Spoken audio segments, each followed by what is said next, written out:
Hello everyone, we are back again with another SHP lecture. So this is lecture number 10 already. And lecture 10 is all about polymers. So there's actually two parts. Polymer, this one, lecture 10 is part 1, lecture 11 is part 2. But they are both on polymers. Okay, so let's take a look. So obviously we'll be taking a look first at the polymer structure, what is a polymer, how it looks like. Then we take a look at types of polymer and how people classify them and how people make polymer is from this polymerization process.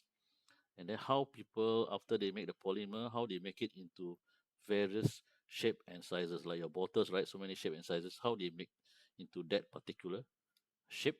And then what they do during testing, what equipment methods that is used during testing. And because of sustainability nowadays, we also take a look about a little bit about waste management and the problems of plastic waste. Okay, so we'll take a look at polymer, what is the type of polymer, classification, polymerization reaction, and so on. Okay, what is a polymer? Polymer is more of a, it is actually a very big molecule made out of many smaller molecule. Okay, sometimes they are called macromolecules. So macro means big, large. Micro is small. Okay, so because of the polymerization process, a lot of molecules join together to form one big molecule, which is your polymer. That's why it's called poly, many. So it is made out of smaller molecules. This smaller molecule is actually called monomer. Mono. Okay, so this is an example of a monomer. This is your ethylene or ethene gas. I don't know whether you remember the previous lecture on petrochemicals. This is made into polyethylene. Okay, anyway, this is the structure of ethylene or ethene gas. Only two carbon with a double bond. So what happened is during polymerization, this molecule will keep on joining to each other until it become very big. Because of the double bond here, it can actually break, and then this carbon will form a bond with another ethylene molecule, and it keep on being added into it until it become one big huge polymer. So homopolymer means that all the molecules that is joined together are the same type. For example, polyethylene, like only this molecule will be joined together until become one big molecule.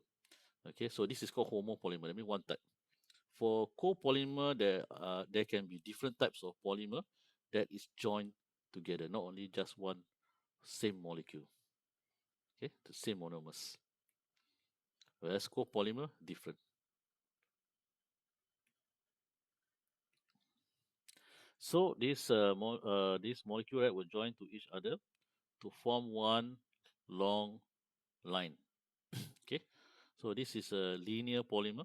That means one molecule join until one very long line here. This is a linear molecule or linear polymer, and this is sometimes called the backbone because other molecules might be able to join here. But nevertheless, this whole long chain here is the backbone where other molecules can join. Okay, as you can see here, there's many other structures. Okay, this one on the left here, the orange one, right? Actually, it's one long chain. You can actually pull. It's just that it is like a string. But when you pull it, it's just one long chain. Then you have the branching. Okay, this branching here, and then you have cross linking. Okay, this linear, no branching. This one is branching. This one is cross link. That means you have two linear molecules, and then it's joined to each other by another molecule. So the two linear one join. So it's joined everywhere. Many linear molecules join together into a network or cross linking. Okay, and then there's other unconventional structures. So you can see here yourself how it looks like. So all these are considered polymers. Types of polymer, you can classify them first into synthetic and natural. Synthetic is all this, okay, your plastics, okay, and your elastomer, your rubber, and natural are all this starch, protein, DNA. These are also considered polymers because they are huge molecule join to each other. So we will only taking a look at the synthetic, because this is not a bio module, so we won't be going into the natural polymers. Okay, the first one, that classification of a polymer is called thermoplastics. It is thermoplastics, is those softer types of plastic. Okay, softer type of plastic. So when you heat it, it will soften and it can melt. When it melt, right, you can actually reshape it. This is called molding. Okay, you can reshape or remold it into another shape. Because it melt already, like a liquid or some soft solid. You can actually change its shape into another shape, and then you can let it cool down and it will harden. Okay, so it harden, and then you can repeatedly do this. Heat it up, become soft, form another shape, and then cool down and it become the other shape already. Okay, so it can be semi-crystalline or amorphous. That means fully non-crystalline. Okay, these are some of the items that people can make examples of thermoplastics. So amorphous is fully non-crystalline. Semi-crystalline is partial. Okay, crystals usually have a structure one. For semi-crystalline, there is, as you can see here, right, got a little bit of structure here, and then below here, there's no structure at all. So it's semi, half-half. Amorphous is non-crystalline at all, so there's no structure to it.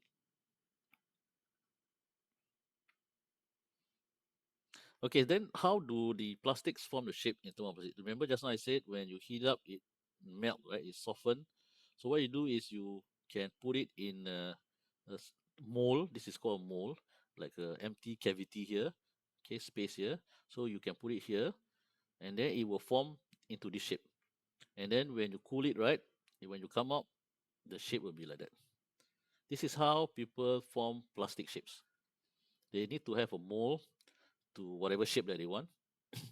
Okay, so when the liquid plastic goes into here, it's able to go inside here, right? But when it cool down, it will form into this solid shape. Okay, this is the in principle on how people process plastics into their shape and sizes. This is the mold for a chair.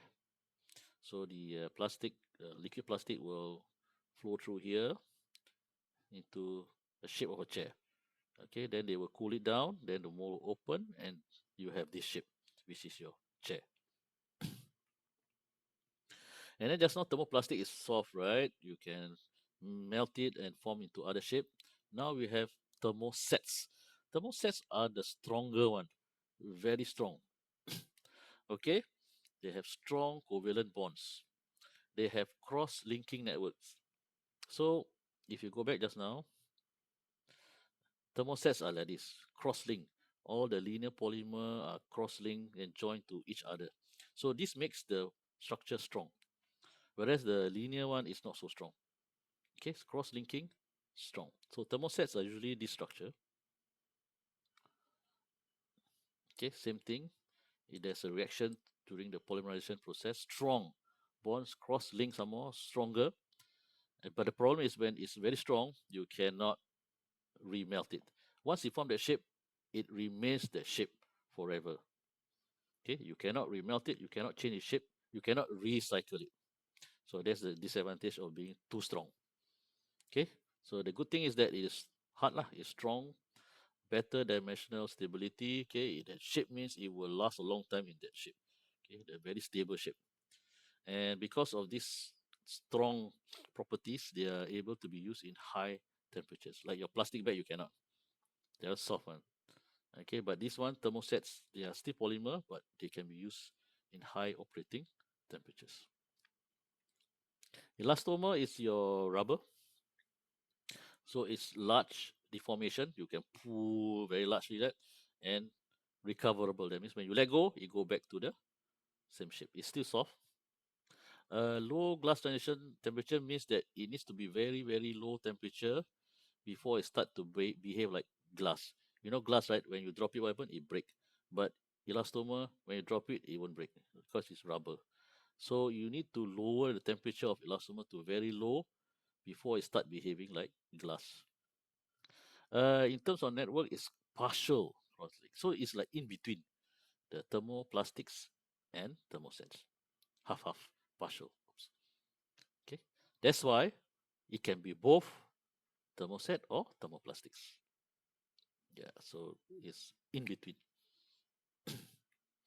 So there's two types of elastomer. It can be a thermoset elastomer. That means this rubber is very strong. So because of this process called vulcanization process, they add sulfur into the process. The molecule is cross-linked due to because of this vulcanization process. So your rubber will become very strong. And a good example is your vehicle tires. Okay, it's still rubber, right? But it's very strong. Okay, it's not soft one like rubber band and all this. Okay, so your tires, for example, is a example of a thermoset elastomer. It's still rubber, but it's a strong one. And then you have the weaker one, the thermoplastic elastomer. Okay, this is a mixture of both plastics and rubber. It is still cross-linked, but the bonding is dipole or hydrogen bond, which is not as strong as the covalent bonding in thermosets.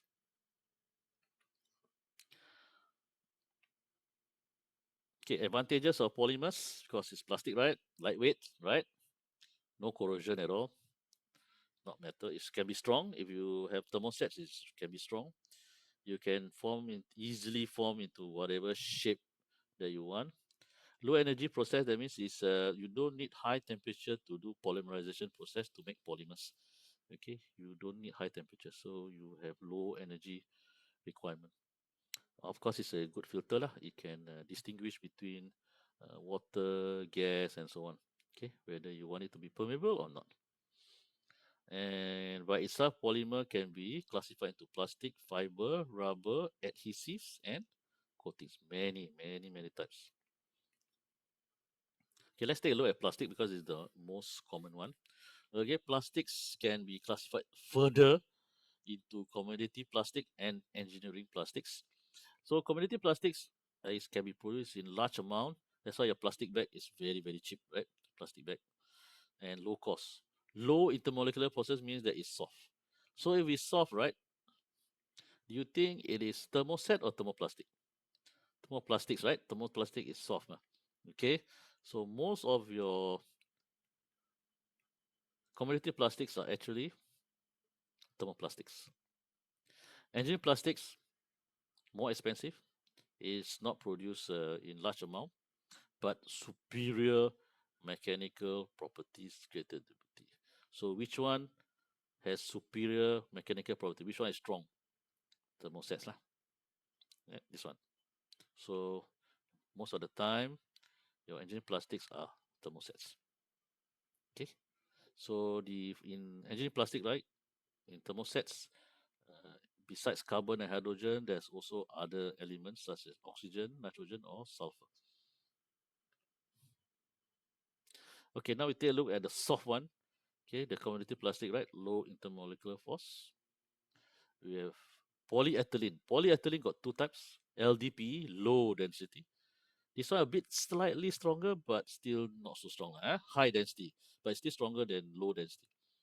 High density polyethylene, HDPE, LDPE, and then you have your polypropylene, PP. This one the monomer is propylene already.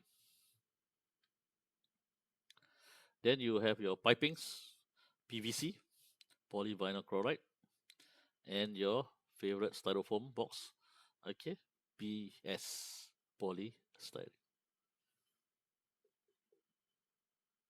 Engineering plastics are stronger, so some of these you may not have heard before.